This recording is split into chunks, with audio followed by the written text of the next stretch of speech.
Kehangatan kian terasa. Pilihan Raya Kecil PRK P161 Parlimen Pulai sudah pun berada di penghujung. Dan satu ini merupakan penentu siapakah yang bakal diangkat untuk menjadi wakil rakyat di kawasan ini. Ikuti temu bual saya bersama dua calon tumpuan Parlimen Pulai dalam podcast Sembang Santai PRK Pecutan Akhir.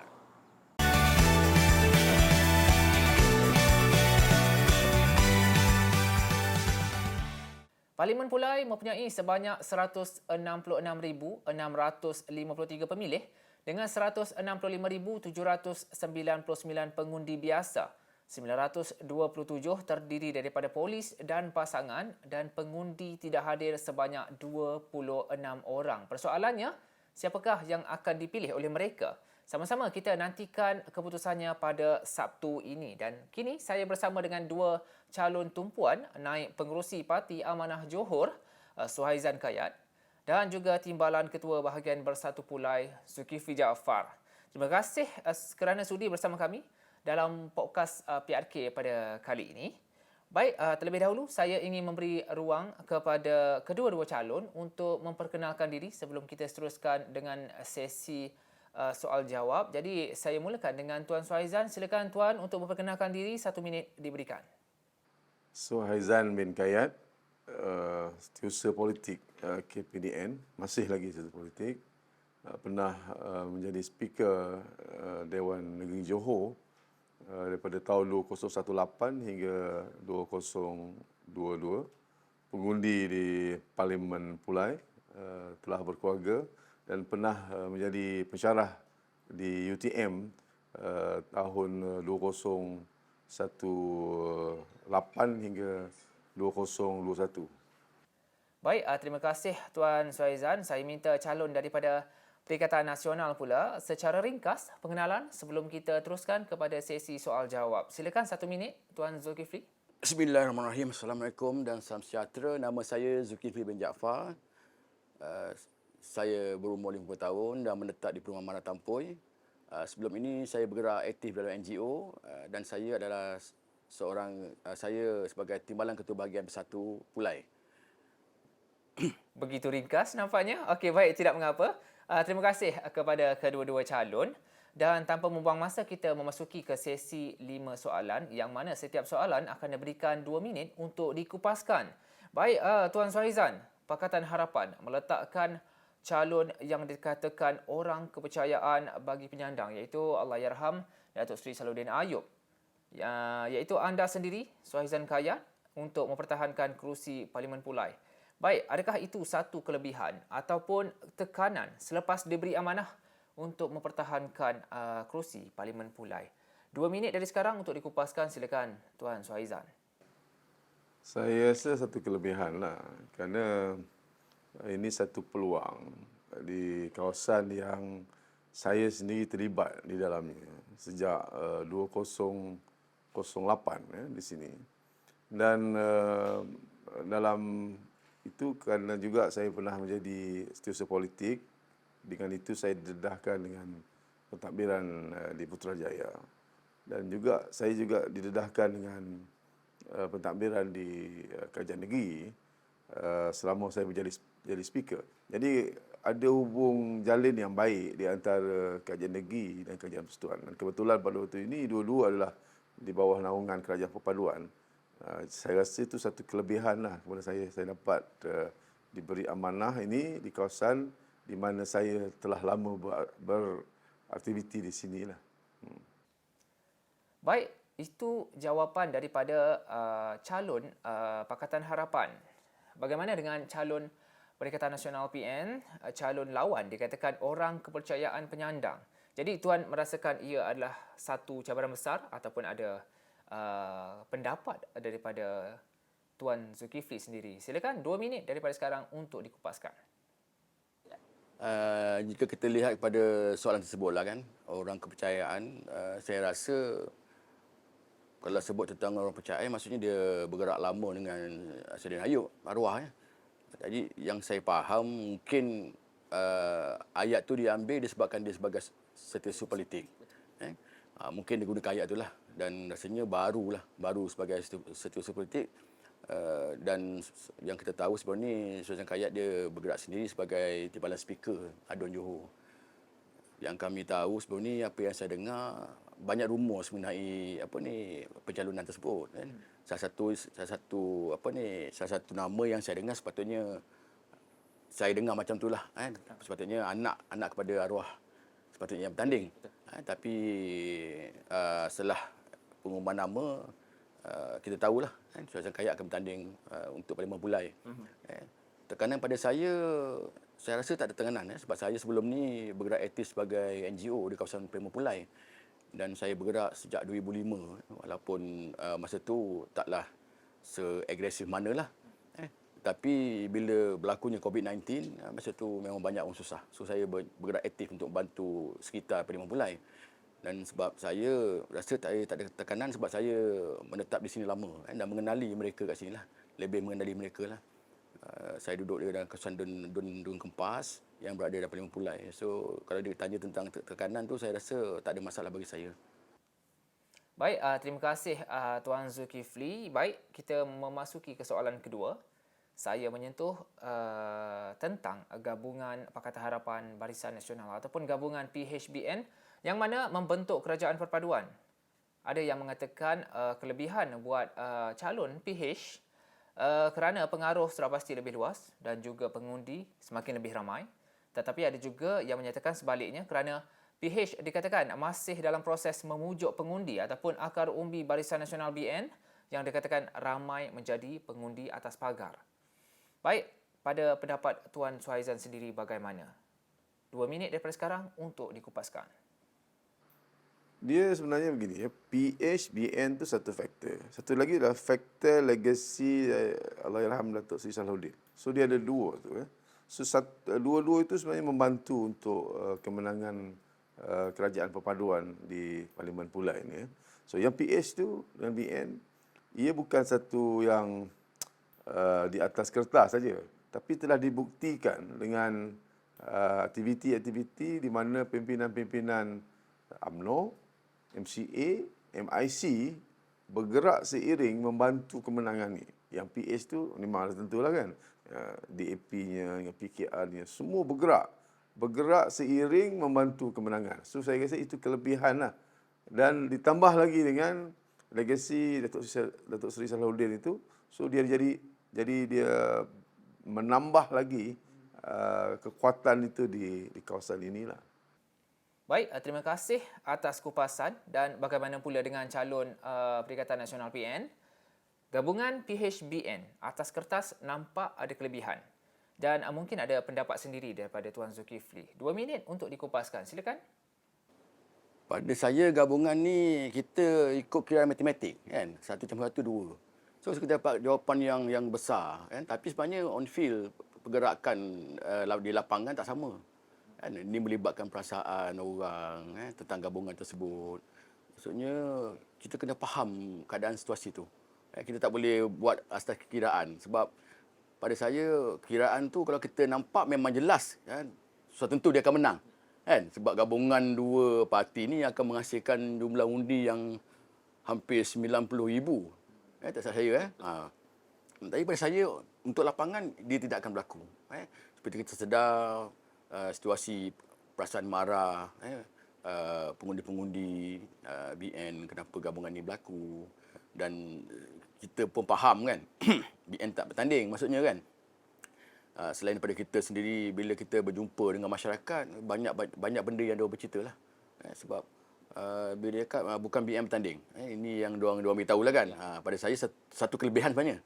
Gabungan ni bukan satu kekurangan, pada saya dia adalah satu kelebihan pada saya. Baik, terima kasih.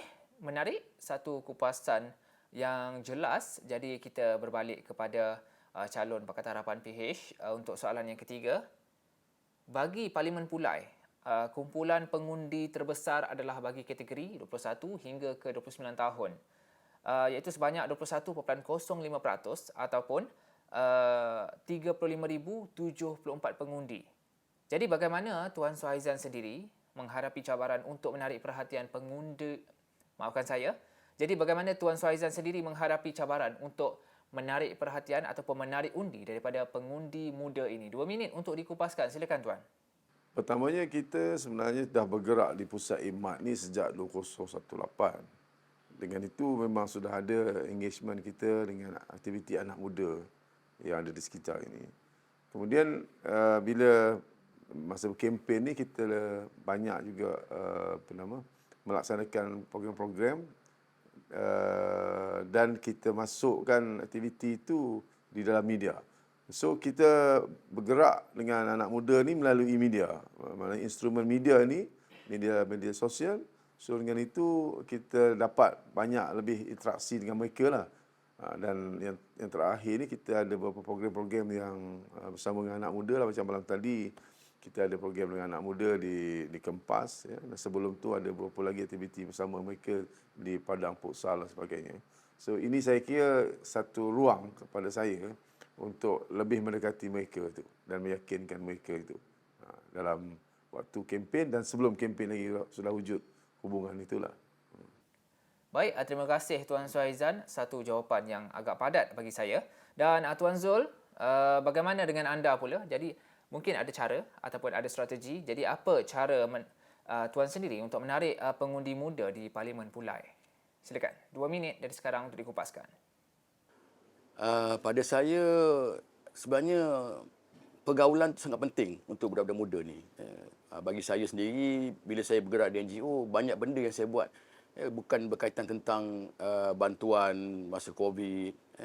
Sebenarnya tidak. Saya lebih menyeluruh. Saya ada membantu untuk pasukan bola. Dan saya juga adalah timbalan Presiden Bola Baling Johor. Dan saya juga adalah pengurusi Presiden Bola Baling Kulai kan. So kalau cerita tentang ni maksudnya sentuhan tu daripada rapat pada pemuda-pemuda muda ni perlu. Dalam kempen pun kebanyakan saya akan mengambil masa yang lama sikit bila berjumpa diorang sebab kita kena terang kepada diorang kenapa mereka perlu mengundi, kenapa mereka perlu keluar mengundi sebab budak-budak muda ni perlu penjelasan. Dia bukan golongan ni bukan golongan yang jenis dia boleh penerimaan mudah. Kita kena menyentuh mereka, menyantuni mereka dengan cara lembut. Jadi saya rasa alhamdulillah lah selama kempen ni sambutan bagus untuk anak muda. Dan saya mudah untuk berkomunikasi dengan mereka. Saya pun penaung untuk kelab pingpong Pulai. Jadi mudah untuk saya berjumpa diorang, bercerita kan. Walaupun beza antara umur tu jauh kan. Saya dah 50, diorang 20 lebih. Tapi bila kita menyantun mereka tu, mereka akan anggap kita sebagai macam abang. Lebih macam tu. Jadi mudah untuk saya dan saya terangkan elok-elok dengan mereka, membantu saya untuk berkempen dengan cara berkongsi maklumat. Maklumat tentang tentang siapa yang bertanding. Bila kita sentuh mereka, mereka suka kan. Diorang akan promote untuk kita lah. Selagi mudah macam tu. Terima kasih Tuan Zulkifli dan baik, kita berbalik kepada Tuan Suhaizan untuk kupasan yang keempat. Saya sentuh berkenaan dengan kehadiran calon bebas Samsudin Mohamad Fauzi yang menjadikan saingan 3 penjuru bagi Parlimen ataupun bagi PRK Parlimen Pulai kali ini. Jadi pendapat Tuan Suhaizan sendiri. Adakah kemunculan beliau calon bebas ini mengganggu saingan hebat 1 lawan 1 antara PHBN menentang PN kerana kehadiran calon bebas ini bakal memecah undi. Jadi minta dikupaskan 2 minit dari sekarang Tuan Suhaizan. Saya kira tidak memecahkan tu sebab dia punya margin yang lepas tu besar. So dia tak mengganggu lah. Dan saya lihat macam bebas ni pun agak kurang penampilan mereka dalam siri-siri kempen ni. So saya kira tidak mengganggu lah perkara tersebut. Baik, jawapan yang sangat ringkas. Jadi sedikit saya ingin bertanya kepada Tuan Suhaizan. Adakah Tuan mengenali calon bebas Samsudin Mohamad Fauzi? Tak mengenali sangat lah. Sebelum ni saya pun tak berapa, dia bukan daripada Parlimen Pulai kan. So kita kurang berhubung lah. Tak ada berhubungan sebelum inilah. Okey, baik. Sangat ringkas jawapan daripada calon PH. Jadi bagaimana dengan Tuan Zulkifli pula? Kemunculan calon bebas ni sebagai pengacau dan juga memecah undi bagi PRK Parlimen Pulai ini. Setuju ataupun tidak? ataupun Tuan sendiri ada pendapat sendiri. Baik, Tuan Zulkifli, maafkan saya. 2 minit sekarang untuk dikupaskan. Dapat saya, kita pun tak tahu matlamat dia sebenarnya. Matlamat kehadiran Encik Samsudin sebagai calon bebas. Tapi apa yang saya faham, dia adalah daripada NGO yang dia cakap, dia pun ada jumpa, berbincang dengan saya, dia cakap dia just menjadi calon tu untuk datang menampilkan diri. Kalau ikutkan personality dia di sini, orang rasanya macam, saya pun tak kenal sangat dia kan. Dan masyarakat sini pun saya tak pasti macam mana pengenalan diri dia tu, sama ada dia dianggap sebagai siapa di sini. Saya rasa tak ada tekanan lah. Pecahan undi tu memang saya rasa biasa lah. Kalau calon bebas ni memang kita tengok akan berlaku sedikit pecahan undi dan di antara kami ada dua parti yang bertanding ni lah kan. Tapi saya rasa itu tidak menjejaskan sangatlah. Baik, terima kasih Tuan Zul. Jawapan yang ringkas juga, tetapi ada pengisiannya untuk kedua-dua calon. Dan kita berbalik kepada Tuan Suhaizan semula. Berdasarkan isu setempat dengan kedudukan Tuan yang tidak asing di kawasan Pulai di sini. Jadi, apakah manifesto ataupun janji yang bakal Tuan Suhaizan laksanakan anda dipilih menjadi wakil rakyat Parlimen Pulai pada Sabtu ini? Silakan untuk dikupaskan manifesto anda. 2 minit dari sekarang. Pertamanya kita ingin meneruskan legasi Allahyarham Datuk Sri Salahuddin. Yang keduanya kita akan pergi kepada isu-isu yang dekat dengan masyarakat di sini. Isu yang dekat adalah isu berkaitan dengan perumahan, rumah, keselesaan rumah, kemudian infrastruktur yang berkaitan dengannya. Ini akan menjadi tumpuan tim saya untuk membantu rakyat selepas inilah. Isu-isu perumahan ni macam isu parking, isu lift, isu kemudahan, isu bekalan. Kadang-kadang ada isu kemudahan yang telah rosak dan sebagainya. Ini biasa dimainkan. Jadi di Pulai ini saya ingin meningkatkan indeks kebahagiaan duduk mereka di sini. Sebab saya tengok mereka di sini ni sebenarnya sebahagiannya terpaksa duduk sini kerana mereka bekerja di sini, kerana anak mereka kerja di sini. Tapi mereka sebenarnya tak selesa duduk sini kerana kawasan ini padat dan sebagainya. Tapi kalau kita blend apanya yang ada di sini ni supaya dia menjadi satu persekitar yang baik, infrastruktur yang cukup, dan keperluan mereka ni dapat dipenuhi. Mungkin kalau macam orang Islam, dia ada pengisian yang baik kepada mereka kan. So saya rasa itu akan wujudkan keselesaan dan secara tak langsung akan meningkatkan indeks kebahagiaan mereka di kawasan inilah. Isu lain ada juga, macam isu yang dekat juga, isu pendidikan. Di kawasan ini ada sikit isu pasal keciciran ni. Saya rasa ini tumpuan yang kita nak beri supaya keciciran ini dapat dikurangkan dan anak-anak dalam pelajaran kualitinya dapat ditingkatkan. Dan juga isu yang seterusnya adalah isu pekerjaan ni. Pekerjaan ni dia berkait dengan peluang pekerjaan. Sebahagian mereka di sini apabila mereka lihat gaji di sini agak minima, so sebahagian mereka bekerja di Singapura. Ini agak selari dengan apa yang disebut oleh kajian perpaduan, khususnya YB Rafizi Ramli dengan juga daripada PMX sebut macam mana mereka nak menguruskan gaji ni yang sesuai dengan rakyat. Itu juga satu yang maknanya yang selari dengan kerajaan persekutuan supaya dapat kita jayakan bersamalah. Maknanya kesannya itu sebenarnya banyak kena di tempat kita ni kalau dapat dijayakan di peringkat persekutuan. Baik, masa sudah tamat sebenarnya, tetapi kita memberi sedikit masa tambahan. Jadi itu adalah manifesto yang jelas daripada calon Pakatan Harapan PH. Dan bagaimana dengan calon dari Perikatan Nasional pula? Bagaimana Tuan Zul? Apakah manifesto ataupun janji anda sekiranya dilantik ataupun diangkat menjadi wakil rakyat bagi Parlimen Pulai? Silakan 2 minit daripada sekarang untuk dikupaskan. Jika ditanya tentang manifesto, kita sendiri pun sebelum Tan Sri Muhyiddin Yassin pun ada sentuh tentang manifesto. Sebab PRK dia memang tak ada keluarkan manifesto untuk kita bertanding sebenarnya. Tapi kalau ditanya sebab saya di sini berada di sini lama, saya tahu keadaan sekeliling kat sini. Apakah yang perlu saya bawa. Jadi saya lebih ke arah membawa satu visi yang untuk mengembalikan keseimbangan ekonomi dan kesejahteraan rakyat. Sebab apa? Kalau kita lihat Pulai ini, dalam Pulai ini ada dua kawasan, Dun Kempas dan Dun Peling. Banyak dia sebenarnya berbeza keadaan.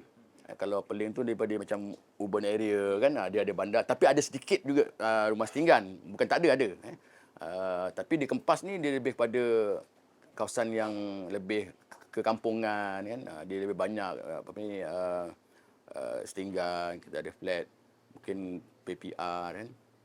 Dan mereka ni sebenarnya masalah utama ialah ekonomi yang tak stabil. Maksudnya pendapatan tak stabil kan. Jadi kalau sebagai usahawan, banyak benda yang kita boleh bantulah. Sebab macam saya pun suka macam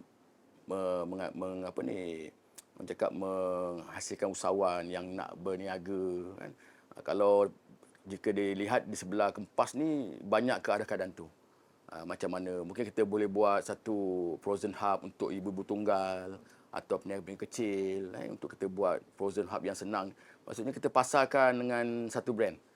Kadang-kadang kita tengok orang kita ni niaga bagus, tapi makanan tu contohnya memang sedap apa semua, tapi dia orang kalah pada marketing, pemasaran. So itu yang saya target lah. Dan seperti saya cakap tadi, untuk kesedaran ekonomi tu kita bantu dari segi tu. Macam dekat belah Peling pula kita lihat dia lebih kepada kesejahteraan kan. Sebab banyak Chinese kat sana, dia suka kesihatan, maksudnya kawasan taman tu nak bersih, jalan yang elok, keselamatan bila berjalan kan. Macam tu. Baik, terima kasih Tuan Zulkifli. Juga masa 2 minit sudah tamat, tetapi sedikit masa tambahan kita berikan kepada kedua-dua calon untuk menjadikan ia adil. Baik, jelas dan ada halu tuju untuk jawapan bagi kedua-dua calon. Jadi kita berada di penghujung ataupun kita sudah pun selesai bagi sesi soal jawab 5 soalan. Terima kasih kepada kedua-dua calon atas perkongsian dan juga kupasan. Dan di sini saya memberi ruang dan peluang kepada calon masing-masing untuk memberi ucapan kepada pengundi yang terutamanya pengundi di luar Johor yang akan pulang untuk mengundi pada Sabtu ini. Dipersilakan, saya mulakan dengan Tuan Suhaizan dulu, ucapan ataupun pesanan kepada pengundi PRK Parlimen Pulai pada Sabtu ini. Silakan Tuan Suhaizan. Kepada semua pengundi di Parlimen Pulai, datanglah beramai-ramai untuk mengundi pada 9 hari bulan 9 2023. Undilah calon nombor 3 Suhaizan Kayat, Pakatan Harapan untuk kestabilan dan kesejahteraan negara kita. Baik, terima kasih. Saya beri ataupun buka peluang pula kepada Tuan Zulkifli. 1 minit diberikan, ucapan dan juga pesanan kepada pengundi-pengundi pada Sabtu ini. Assalamualaikum dan salam sejahtera. Di sini saya ingin mengambil kesempatan merayu kepada semua pengundi-pengundi di Parlimen Pulai P161 supaya dapat sama-sama keluar mengundi dan menunaikan kewajipan untuk melakukan pengundian pada 9 hari bulan 9. Dan menyeru pada semua sekiranya dapat memberikan undi itu semua kepada saya. Okay. Oh, sangat ringkas. Okey, baik. Sekian saja. Sekali lagi saya mengucapkan terima kasih kepada kedua-dua calon yang sudi bersama kami dalam podcast PRK Pecutan Akhir Parlimen Pulai dan juga Dun Simpang Jeram, dan kepada anda di luar sana untuk mendapatkan perkembangan mengenai dengan pilihan raya kecil PRK Dun Simpang Jeram dan juga Parlimen Pulai, boleh melayari laman web Harian Metro, Berita Harian dan juga NST untuk mendapatkan berita-berita yang lebih komprehensif. Dan saya kira podcast PRK Pecutan Akhir ditutup pada kali ini. Saya kira setakat ini saja. Saya Asriza Aris. Assalamualaikum dan salam hormat.